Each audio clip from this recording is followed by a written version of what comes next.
Good morning. आज हम लोग जो है चैप्टर 1 में विद्युतीय क्षेत्र की तीव्रता पिछले वाले भाग में पढ़े थे। इसके आगे जो है हम लोग उसको बढ़ेंगे, आगे पढ़ेंगे। तो सबसे पहले आज हम लोग पढ़ते हैं अध्यारोपण का सिद्धांत। ये अध्यारोपण का सिद्धांत क्या होता है, यानी प्रिंसिपल ऑफ सुपरपोजिशन, अध्यारोपण का सिद्धांत। प्रिंसिपल ऑफ सुपरपोजिशन, अध्यारोपण का सिद्धांत क्या होता है। मान लीजिए कि कोई निकाय है, कोई वस्तु है और इस पर Q1, Q2, ये Q3, Q4, Q5, उसी तरह Qn तक आवेश है। तो Q1 आवेश पर Q2 के द्वारा भी बल लगेगा, Q3 के द्वारा भी बल लगेगा, Q4 के द्वारा भी बल लगेगा, Q5 के द्वारा भी बल लगेगा, Q6, Q7, इस तरह Qn तक जो है बल लगाएगा सभी आवेश उस पर। तो हम लोग पढ़े हैं कि कूलाम बल जो होता है केवल और केवल दो आवेशों के बीच ही कार्य करता है। यहाँ पर तो Q1 आवेश पर एक से अधिक आवेश जो है कार्य कर रहे हैं, यानी कि बल लगा रहे हैं। तब जो है इस Q1 आवेश पर लगने वाला कुल जो है बल या परिणामी बल क्या होगा। तो Q1 आवेश पर लगने वाला कुल परिणामी बल Q1 और Q2 के द्वारा लगने वाला बल प्लस Q1 और Q3 के द्वारा लगने वाला बल, Q1 और Q4 के द्वारा, Q1 और Q5 के द्वारा, Q1 Q6, Q1 Qn के द्वारा लगने वाले कुल बल के योग के बराबर होगा। इसी को हम लोग कहते हैं अध्यारोपण का सिद्धांत। मतलब यह हुआ कि बहुल आवेशों का कोई निकाय, यानी ऐसा निकाय जिस पर बहुत सारे आवेश हैं, तो बहुल आवेशों के निकाय पर किसी एक आवेश पर लगने वाला कुल आवेश का मान उन आवेशों के बीच लगने वाले कूलाम बल के योग के बराबर होता है। मतलब समझिए कि बहुल आवेश का कोई ये निकाय है जिसमें Q1 आवेश पर लगने वाला कुल परिणामी बल, कुल बल जो है वह Q1 और Q2 के बीच लगने वाला बल प्लस Q1 और Q3 के बीच लगने वाला बल प्लस Q1 और Q4 के बीच लगने वाला बल, Q1 और Q5 के बीच लगने वाले बल के योग के क्या है, बराबर है। अब जैसे देखिए F इज इक्वल टू, यानी कुल बल इज इक्वल टू F12, यानी कि पहला आवेश और दूसरा आवेश के बीच लगने वाला बल प्लस F13, यानी पहला और तीसरे आवेश के बीच लगने वाला बल, F14 plus dot dot dot dot, इसी तरह F1n, यानी कि पहले और nवें आवेश के बीच लगने वाला बल। तो ये जो कहलाएगा, इसी को हम लोग अध्यारोपण का सिद्धांत कहते हैं। यानी एक आवेश पर लगने वाला कुल बल उन सभी आवेशों के द्वारा उस पर लगने वाले बल के योग के क्या है, बराबर होता है। इसको हम लोग अध्यारोपण का सिद्धांत कहते हैं। अब जैसे देखिए F is equal to F1 two 1 और 2 के बीच लगने वाला बल क्या होगा, तो 1/4πε0 into Q1 into Q2 by R1 का स्क्वायर। मान लीजिए कि इनके बीच R1 हो गया, इनके बीच जो है दूरी R3 R2 हो गया, इनके बीच जो दूरी है वो आपका कितना हो गया, R3 हो गया। ऐसे ही डॉट डॉट डॉट चला जाएगा। उसी तरह Q1 और Qn के बीच के जो दूरी है वो Rn हो जाएगा, ये R4 हो जाएगा। तो R1 का square plus 1/4πε0 into Q1 into Q3 by R2 का square. Dot dot dot dot इसी तरह जाएगा आपका, तो हो जाएगा plus 1/4πε0 into Q1 into QN by RN का स्क्वायर। तो F इज इक्वल टू सब में 1/4πε0 कॉमन है और Q1 भी कॉमन है, तो यहाँ Q1 भी निकाल लीजिए कॉमन। यहाँ पर बचेगा Q2/R1 का स्क्वायर प्लस Q3/R2 का square plus dot dot dot dot dot ऐसे ही जाएगा, तो यहाँ पर हो जाएगा आपका QN प्लस RN का स्क्वायर। इस तरह से किसी एक आवेश पर लगने वाला बल जो होता है, उस आवेश पर लगने वाले अन्य सभी आवेशों के द्वारा लगने वाले बल के योग के क्या होता है, बराबर होता है। इसको जो है हम लोग कहते हैं अध्यारोपण का सिद्धांत। अब जो है हम लोग अब इसके आगे बढ़ते हैं।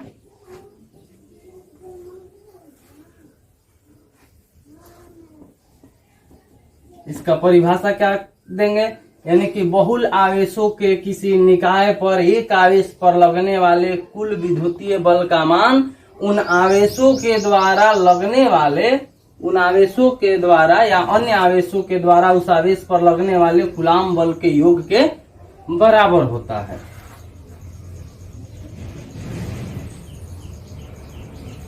अब जो है हम लोग इसके आगे पढ़ेंगे विद्युतीय बल रेखाएं या विद्युतीय क्षेत्र रेखाएं, यानी कि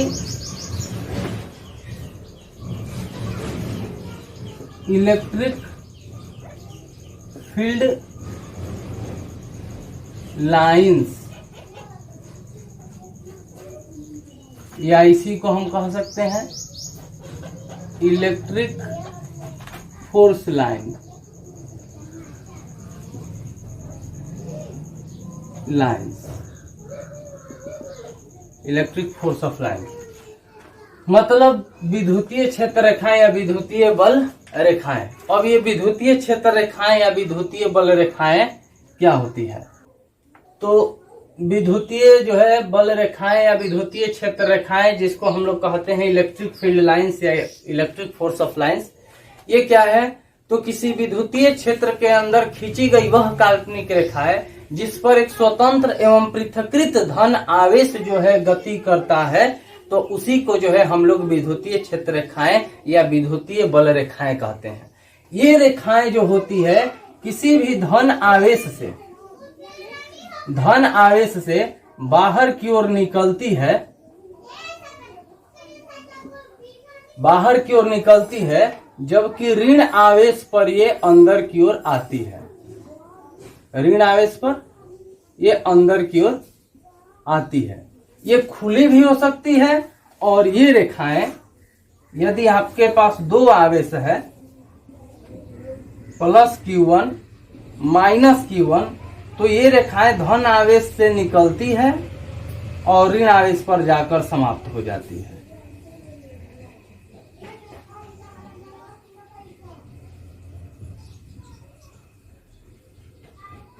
समाप्त हो जाती है।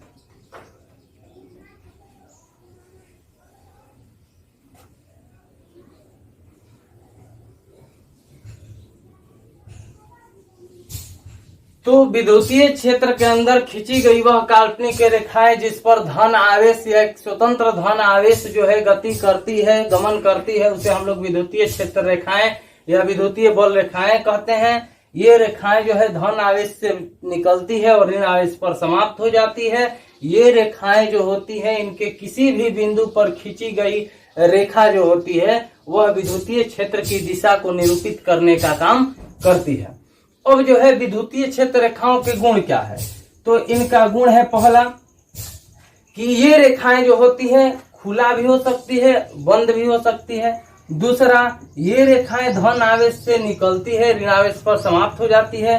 तीसरा, ये रेखाएं जो होती है कभी भी एक दूसरे को जो है वो काटती नहीं है, यानी ये रेखाएं एक दूसरे को काटती नहीं है।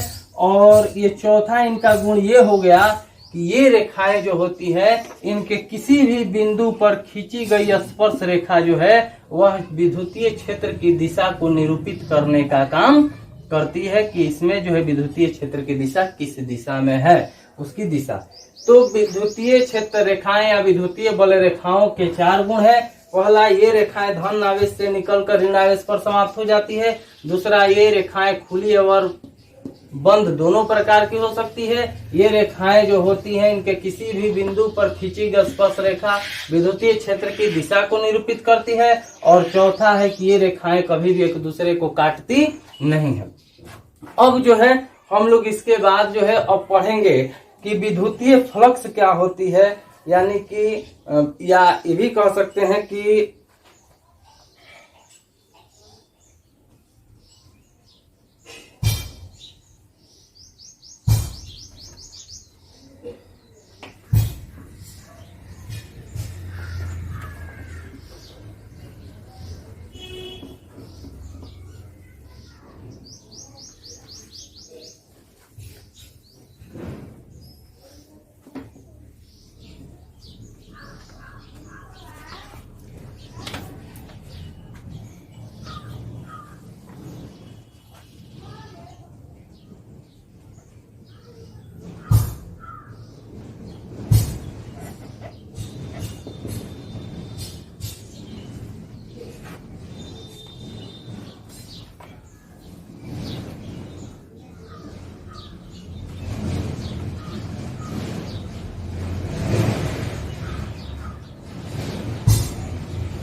तो अब हम लोग जो है पढ़ेंगे विद्युतीय फ्लक्स क्या होता है, यानी कि इलेक्ट्रिक फ्लक्स क्या होता है। ध्यान दीजिए, किसी विद्युतीय क्षेत्र के अंदर पृष्ठ से यानी कि सतह से गुजरने वाली विद्युतीय बल रेखाओं की संख्या को विद्युतीय बल रेखाओं की संख्या को विद्युतीय फ्लक्स कहते हैं। यानी कि ये भी कह सकते हैं कि किसी विद्युतीय क्षेत्र के अंदर जो है किसी पृष्ठ से गुजरने वाले विद्युतीय बल रेखाओं के समूह को यानी कि ग्रुप को जो है हम लोग विद्युतीय फ्लक्स कहते हैं। इसे फाई से सूचित करते हैं। फाई इज इक्वल टू होता है ई इंटू ए। ई का मतलब होता है विद्युतीय क्षेत्र की तीव्रता, ए का मतलब होता है क्षेत्रफल। अर्थात ये भी कह सकते हैं कि किसी विद्युतीय क्षेत्र के अंदर विद्युतीय क्षेत्र की तीव्रता एवं उस पृष्ठ के सतह के क्षेत्रफल के गुणनफल को विद्युतीय फ्लक्स कहते हैं। इसे फाई कहते हैं। विद्युतीय बल रेखाओं के समूह को जो है हम लोग विद्युतीय फ्लक्स कहते हैं। तो इसका यदि ये सही मात्रक हमें निकालना हो तो विद्युतीय फ्लक्स का इक्वल टू होता है ई इंटू ए, यानी कि तीव्रता गुणे क्षेत्रफल। विद्युतीय तीव्रता का मात्रक होता है न्यूटन पर कूलाम, और इसको ऐसे भी लिख सकते हैं न्यूटन बाई कूलाम। और क्षेत्रफल का होता है आपका मीटर का स्क्वायर, यानी इसका सही मात्रक हो जाएगा न्यूटन मीटर स्क्वायर पर कूलाम। इसको हम लोग और में ऐसे भी लिख सकते हैं, न्यूटन मीटर स्क्वायर को मीटर इंटू मीटर पर कूलाम। न्यूटन मीटर किसका मात्रक होता है, तो न्यूटन मीटर जो होता है कार्य का मात्रक होता है, जिसे जूल कहते हैं। तो इसे जो है न्यूटन मीटर को जूल कहते हैं, यानी कि जूल इंटू मीटर पर कूलाम भी इसका मात्रक हो सकता है। इसका यदि बीमा हमें निकालना हो या बीमीय सूत्र निकालना हो तो क्या निकालेंगे, तो जैसे कि हम लोग जानते हैं कि विद्युतीय तीव्रता गुणे क्षेत्रफल। विद्युतीय तीव्रता इज इक्वल टू होता है बल बटा में कूलाम। बल का जो है बीमा होता है एम एल टी का पावर -2, कूलाम का होता है टी इंटू ए, और जो है क्षेत्रफल का बीमा होता है आपका कितना, तो एल का स्क्वायर। तो ये आपका ऊपर जाएगा तो हो जाएगा एम, एल में एल स्क्वायर से करेंगे एल क्यू, ये माइनस में ऊपर जाएगा तो हो जाएगा -3, टी का पावर -3, और ए का पावर माइनस, ये ऊपर जाएगा तो 1 हो जाएगा। बीमा पर मात्रक, बीमा पर मात्रक तो क्या एम यानी द्रव्यमान का विमा, द्रव्यमान का होता है केजी, एल लंबाई का मीटर, तो मीटर का क्यू, टी समय का सेकंड, तो सेकंड का पावर -3, ए का एम्पियर, धारा का एम्पियर ही होता है, एम्पियर इनवर्स। तो ये हो गया आपका विद्युतीय फ्लक्स, यानी कि किसी विद्युतीय क्षेत्र के अंदर किसी पृष्ठ से गुजरने वाली कुल बल रेखाओं के समूह को जो है हम लोग विद्युतीय बल रेखाओं के या विद्युतीय क्षेत्र रेखाओं के समूह को, ग्रुप को, संख्याओं को जो है हम लोग क्या कहते हैं, विद्युतीय फ्लक्स कहते हैं। विद्युतीय फ्लक्स φ होता है E × A, यानी कि विद्युतीय क्षेत्र की तीव्रता गुणे क्षेत्रफल, इसका SI मात्रक न्यूटन मीटर स्क्वायर पर कूलम। न्यूटन मीटर स्क्वायर को तोड़ेंगे तो न्यूटन मीटर × मीटर पर कूलम, न्यूटन मीटर को जूल कहते हैं, जूल × मीटर पर कूलम हो जाएगा। इसका विमा mL/Q T का पावर -3 एम्पियर इनवर्स होता है। अच्छा, न्यूटन मीटर को जूल कैसे कह देंगे हम लोग, तो जानते हैं कार्य इक्वल टू होता है बल गुणे विस्थापन, बल का न्यूटन, विस्थापन का हो जाएगा मीटर, यानी कि न्यूटन मीटर, इसी को हम लोग क्या कहते हैं, जूल कहते हैं। तो इसी न्यूटन मीटर को हम लोग क्या कह दिए, जूल यहाँ पर लिख दिए। अब जो है हम लोग इसमें आगे पढ़ेंगे, तो अब हमें आगे पढ़ना है द्विध्रुव के बारे में।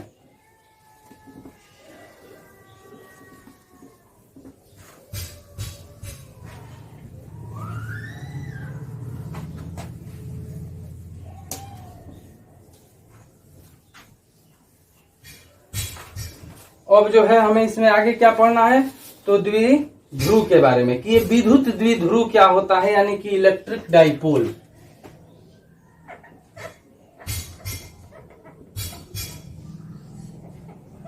इलेक्ट्रिक डाइपोल ये द्विध्रुव, यानी नाम से ही पता चलता है कि जिसमें दो ध्रुव हो। तो कह रहा है कि जब दो समान आवेश, यानी कि परिमाण में समान, जब दो समान परिमाण के आवेश किंतु एक दूसरे के विपरीत, जैसे कि एगो प्लस आवेश हो गया और एक माइनस आवेश हो गया, परिमाण समान है किंतु इनकी प्रकृति जो है विपरीत है, एक धनात्मक है और एक ऋणात्मक है। तो जो दो आवेश जो है एक दूसरे से बहुत ही कम दूरी पर स्थित हो, जब दो समान परिमाण एवं विपरीत जो है प्रकृति के आवेश एक दूसरे से अल्प दूरी पर स्थित हो, तो इन आवेशों के युग्म को, इन आवेशों के जोड़े को जो है हम लोग द्विध्रुव यानी कि विद्युतीय द्विध्रुव इलेक्ट्रिक डाइपोल कहते हैं। जब दो समान परिमाण के विपरीत प्रकृति के आवेश जो है एक दूसरे से अल्प दूरी पर स्थित हो, तो उन आवेशों के युग्म को जो है हम लोग क्या कहते हैं, विद्युतीय द्विध्रुव कहते हैं।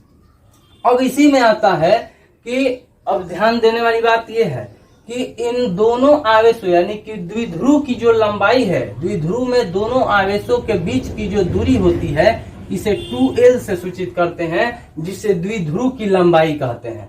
द्विध्रुव में दो आवेशों के बीच की दूरी को हम लोग द्विध्रुव की लंबाई कहते हैं, जिसे किससे सूचित करते हैं,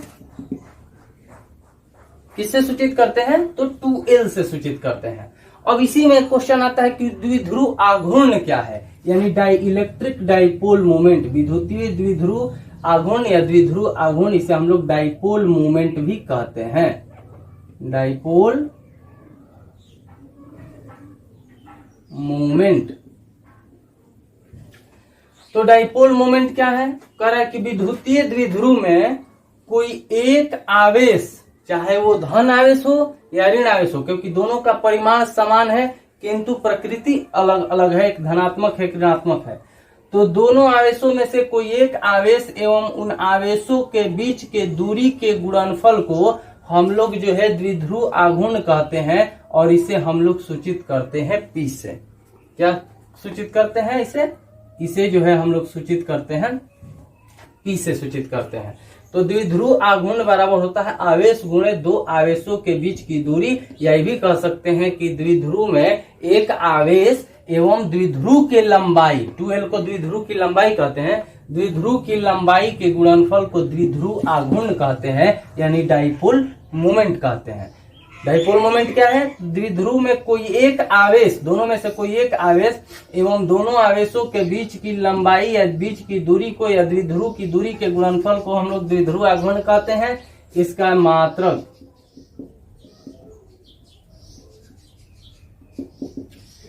मात्रक आवेश का कूलाम, लंबाई का जो है मीटर यानी कि कूलाम मीटर होता है। ध्यान रहे ये कूलाम है, सेंटीमीटर नहीं, बड़ा सी है, कूलाम मीटर है। इसका अन्य मात्रक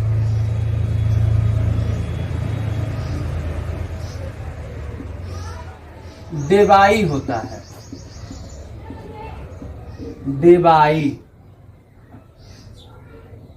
अन्य मात्रक किसका? डेबाई होता है। एक coulomb meter is equal to होता है 3 into 10 to the power -29 debye, -29 debye होता है। यानी द्विध्रुव क्या होता है? जब दो जो है विपरीत किंतु परिमाण में समान आवेश एक दूसरे से अल्प दूरी पर स्थित हो तो उन आवेशों के युग्म को द्विध्रुव कहते हैं। अब ये भी ध्यान रखना है कि द्विध्रुव में कुल आवेश का मान कितना हो जाएगा? तो कुल आवेश का मान 0 हो जाएगा, प्लस क्यू आइए प्लस माइनस क्यू, यानी plus Q plus minus Q, ये कट जाएगा 0, क्योंकि परिमाण तो दोनों का समान है। तो द्विध्रुव में कुल आवेश का मान जो होता है क्या होता है? 0 होता है। द्विध्रुव में कोई एक आवेश एवं दो आवेशों के बीच की दूरी के गुणनफल को द्विध्रुव आघूर्ण कहते हैं। इसका ऐसा ही मात्रक कूलाम मीटर होता है, अन्य मात्रक डेबाई होता है, और एक कूलाम मीटर इक्वल टू 3 × 10 के पावर -29 डेबाई होता है। अब जो है ये तो हम लोग पढ़ लिए। अब जैसे मान लीजिए कि इस पर एगो एग्जाम्पल ही हम दे दें, कहे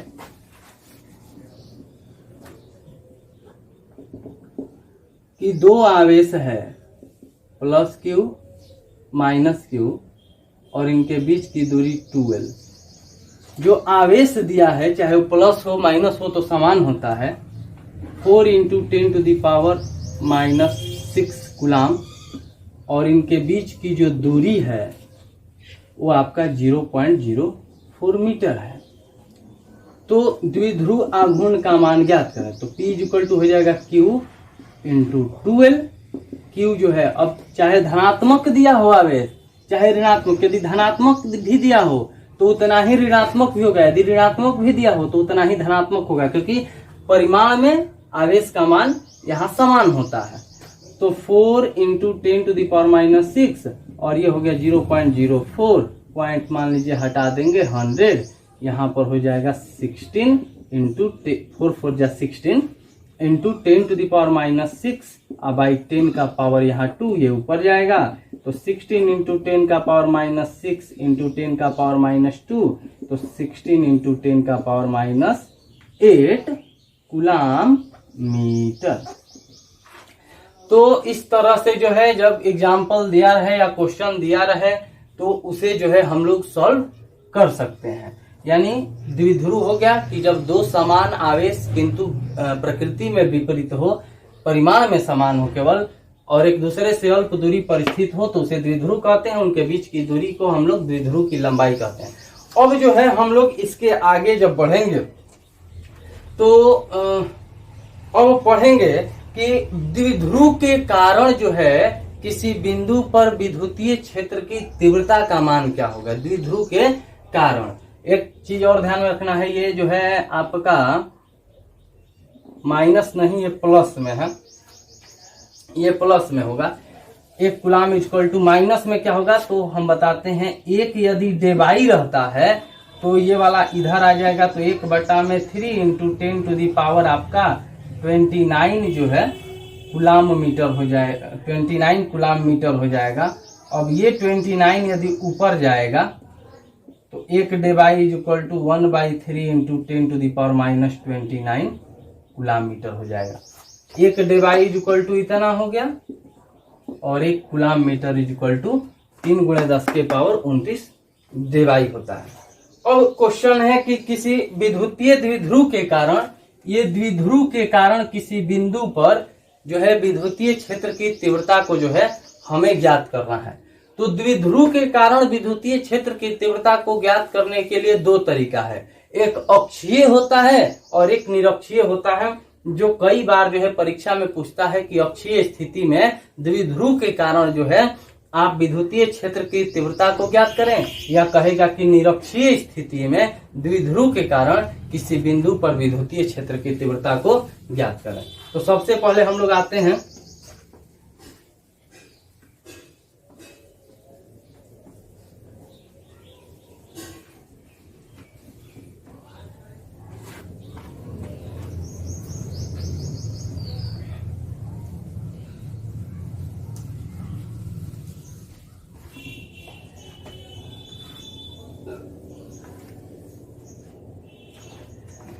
क्वेश्चन है कि द्विध्रुव के कारण किसी बिंदु पर विद्युतीय क्षेत्र की तीव्रता को ज्ञात करें। इसमें पहला स्थिति है अक्षीय स्थिति में। पहला क्या है? अक्षीय स्थिति में, यानी कि axial position, on axial position, अक्षीय स्थिति में या अक्षीय स्थिति पर। तो अब ये अक्षीय क्या होता है और निरक्षीय क्या होता है? दो होते हैं। जब भी द्विध्रुव से जो है विद्युतीय क्षेत्र की तीव्रता निकालने के लिए कहेगा तो दो स्थिति में निकलता है, एक अक्षीय और एक निरक्षीय। अक्षीय कहेगा परीक्षा में तो अक्षीय पर निकालेंगे, निरक्षीय कहेगा तो निरक्षीय पर निकालेंगे। यदि दोनों में से कोई नहीं कह रहा है, नाम नहीं दिया है, तो आपको जो आसान लगे जिस मेथड से निकालना हो निकाल सकते हैं। किसके कारण? द्विध्रुव के कारण जो है किसी बिंदु पर विद्युतीय क्षेत्र की तीव्रता। पहला स्थिति है एक्सियल पोजीशन यानी अक्षीय स्थिति में। तो ध्यान दीजिए, पहले हम एक द्विध्रुव लेंगे। मान लीजिए कि AB जो है एक द्विध्रुव है जिन पर -q आवेश और +q आवेश स्थित है। ये जो है विपरीत, दो विपरीत आवेश हैं, लेकिन इनका परिमाण दोनों का सेम है, क्योंकि द्विध्रुव में परिमाण सेम होता है लेकिन विपरीत आवेश होते हैं, एक धनात्मक और एक ऋणात्मक। इनके जो है बीच की दूरी, जिसे द्विध्रुव की लंबाई कहते हैं, वो आपका 2l है। इनके मध्य बिंदु से, अब देखिए अक्षीय स्थिति किसको कहेंगे? तो जब कोई रेखा दोनों आवेशों से होकर गुजरती है, जब कोई रेखा दोनों आवेशों से, द्विध्रुव के दोनों आवेशों से होकर गुजरती है और उसके किसी एक बिंदु पर विद्युतीय क्षेत्र की तीव्रता निकालना हो, उन दोनों आवेशों से होकर, दोनों ध्रुवों से होकर गुजरने वाली रेखा के किसी एक बिंदु पर विद्युतीय क्षेत्र की तीव्रता निकालनी हो, तो इसे हम कहते हैं अक्षीय स्थिति। क्या कहते हैं हम लोग? इसे कहते हैं अक्षीय स्थिति।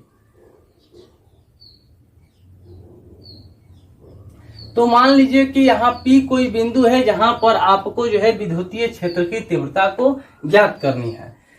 करा कि द्विध्रुव के मध्य बिंदु, जिसको O मान लिए, मध्य बिंदु से इस P बिंदु के जो बीच की दूरी है वो R है। P बिंदु के बीच की दूरी क्या है? वो R है।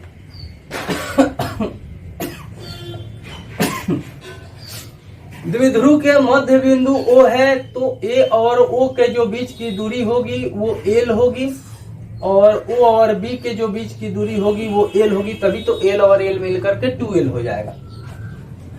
प्लस Q1 आवेश के कारण बिंदु P पर जो है विद्युतीय क्षेत्र की तीव्रता मान लीजिए कि E1 हो गया, और जो है -Q आवेश के कारण जो है P बिंदु पर विद्युतीय क्षेत्र की तीव्रता जो है E2 हो गया। पहले नजदीक वाले को ले लेते हैं। तो अब देखिए बिंदु B से P के बीच की दूरी पहले कितनी होगी ये देखिए। तो यहां से यहां दूरी R है, इसमें से L निकल गया, OB दूरी L है, L निकल गया तो हो जाएगा R - L।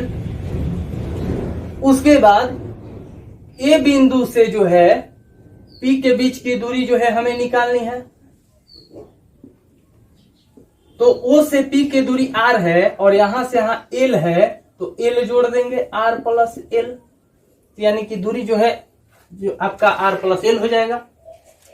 यहां पर द्विध्रुव में दो आवेश है और दोनों आवेशों के कारण इस पर कुल विद्युतीय तीव्रता जो है हमें निकालना है। तो मान लीजिए हम कहते हैं प्लस क्यू आवेश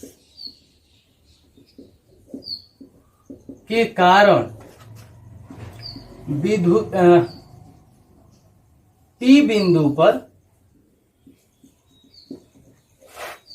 विद्युतीय क्षेत्र की तीव्रता E1 is equal two plus Q आवेश के कारण E1 इज इक्वल टू आपका कितना हो जाएगा? तो E1 इज इक्वल टू होगा कितना, हम कहें इसको 1/4πε0 इंटू क्यू। तो क्यू कितना है भाई? प्लस क्यू है, क्यू बाई आर स्क्वायर, क्योंकि देखिए तीव्रता E इज इक्वल टू होता है 1/4πε0 into Q by R square. Q plus Q है और आर प्लस क्यू से पी बिंदु के बीच की दूरी जो है आर माइनस एल है, तो यहां पर हो जाएगा आर माइनस एल का स्क्वायर। ये समीकरण 1 हो गया। माइनस अब दूसर के ध्रुव यानी कि ये माइनस क्यू आवेश के कारण जो है बिंदु P पर विद्युतीय क्षेत्र की तीव्रता क्या हो जाएगा आपका? E2 is equal to 1/4πε0 into Q. तो क्यू माइनस क्यू है यहाँ पर, अब बाई आर स्क्वायर, तो माइनस क्यू से यहाँ की दूरी जो है आर प्लस एल है, यानी आर प्लस एल का स्क्वायर। ये हो गया समीकरण 2। अब कुल आवेश बिंदु P पर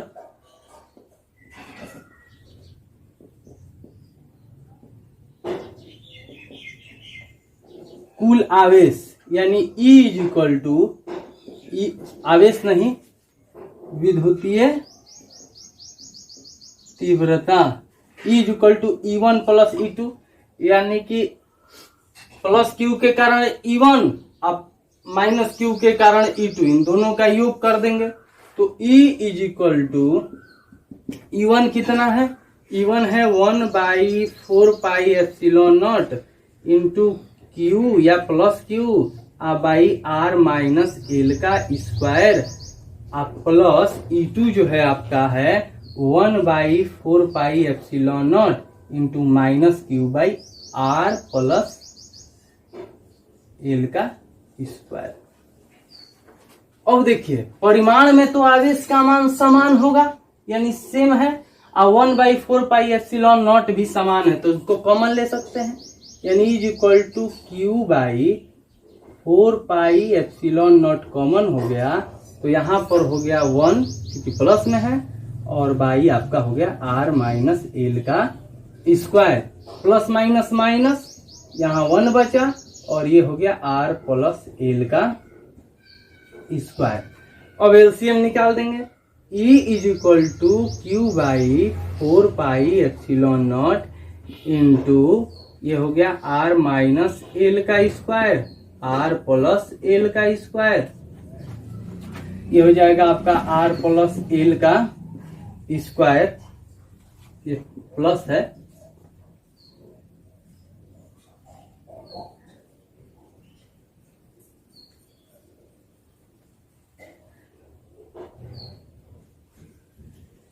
चलिए, और यहां पर हो जाएगा आपका माइनस है, सॉरी माइनस है, plus minus minus R minus L का स्क्वायर। तो E is equal to Q by 4πε0 into ये आर, इनको तोड़ देंगे प्लस बी के होल स्क्वायर पर, और इनको तोड़ देंगे माइनस बी के होल स्क्वायर पर, तो हो जाएगा R square plus L square plus 2RL minus R square plus L square minus 2RL, और ये हो जाएगा आर माइनस एल का स्क्वायर, आर प्लस एल का square is equal to Q by 4 pi epsilon naught, ये R minus L का square, R plus L का square, ये हो जाएगा R square plus L square plus 2RL, ये बाहर निकलेगा minus R square minus L square minus minus plus 2RL, ये आर स्क्वायर से आर स्क्वायर कट गया, एल स्क्वायर से एल स्क्वायर कट गया, is equal to Q by 4 pi epsilon naught, ये 2RL और 2RL हो गया 4RL, और ये हो जाएगा आपका आर माइनस एल का स्क्वायर आर प्लस एल का स्क्वायर। अब देखिए इज इक्वल टू,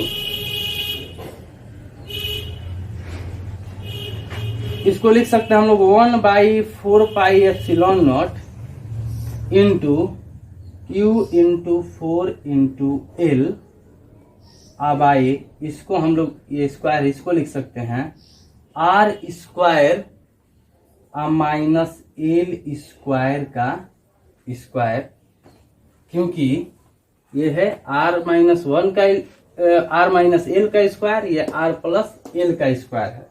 वैसे इसको हम लोग ज्यों का त्यों भी लिखेंगे तो कोई अंतर पड़ने वाला नहीं है। अब हम लोग थोड़ा इधर बढ़ते हैं मिटा करके,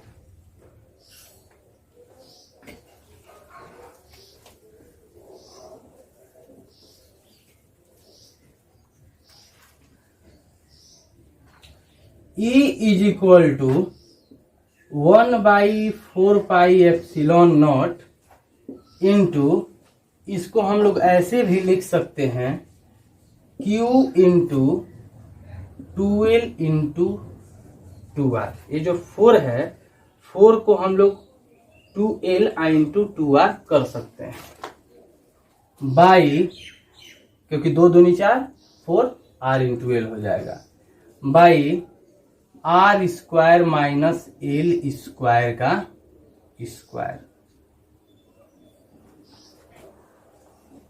इज इक्वल टू, अब ध्यान दीजिए यहां पर जो एल है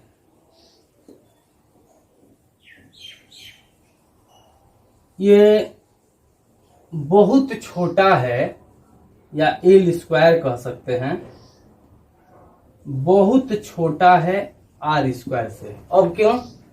क्योंकि 2L जो होता है कब होता है, जब दो आवेश एक दूसरे से बहुत ही कम दूरी पर स्थित हो। तो 2L की लंबाई पहले से ही बहुत कम होती है, तो उसके आधा कर देंगे L, तो L की लंबाई जो है और भी कम होगी। अब जहां R का स्क्वायर करेंगे तो बहुत ज्यादा आएगा, L का स्क्वायर करेंगे तो उसके सापेक्ष बहुत कम रहेगा। उस स्थिति में हम कह सकते हैं कि एल स्क्वायर का मान आर स्क्वायर से जो है चूंकि बहुत कम होता है, इसलिए हम लोग एल स्क्वायर बराबर लगभग मानते हैं 0, लगभग। तब जब एल स्क्वायर बराबर लगभग 0 हो गया तो E is equal to 1 by 4 pi epsilon naught Q into 2L। आवेश, कोई एक आवेश गुणे दो आवेशों के बीच की जो दूरी 2L है, उनके गुणनफल को कहते हैं हम लोग P, द्विध्रुव आघूर्ण इंटू 2R, बाई ये हो गया R स्क्वायर माइनस 0 का स्क्वायर करेंगे तो 0, L स्क्वायर 0 है स्क्वायर हो गया। E is equal to 1 by 4 pi epsilon naught into P into 2R, ये हो गया R का पावर 4, एक R से एक R कट गया तो आपका आ गया E is equal to 1 by 4 pi epsilon naught into आपका 2P बाई R क्यूब। ये आपका इक्वेशन 3 प्रूफ।